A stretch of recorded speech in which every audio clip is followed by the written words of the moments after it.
নমস্কার বন্ধুরা, আজ বানিয়ে নেব স্প্রিং রোল। এর জন্য নিয়ে নিয়েছি বাঁধাকপি, কিছুটা রসুন, পেঁয়াজ কুচোনো, লঙ্কা কুচোনো আর গাজর। সবগুলোকে খুব ভালো করে আমি ফ্রাই করে নিচ্ছি। 1 চা চামচ লবণ দিয়ে দিলাম, এরপর ঢাকা দিয়ে দিলাম। 5 থেকে 10 মিনিট পরে দেখলাম সবজিগুলো খুব ভালো করে সেদ্ধ হয়ে গেছে।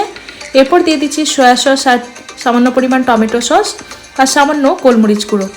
এরপর আমরা কিছুটা ময়দা নিয়ে নিয়েছি আর নিয়ে নিয়েছি কর্নস্টার্চ। এটাকে জল দিয়ে খুব পাতলাভাবে গুলে নিতে হবে। আপনারা দেখতে পাচ্ছেন একদম পাতলাভাবে আমরা গুলে নিয়েছি। এরপর সামান্য তেল ব্রাশ করে এরকমভাবে আমরা একটা রুটির আকারে তৈরি করে নেব।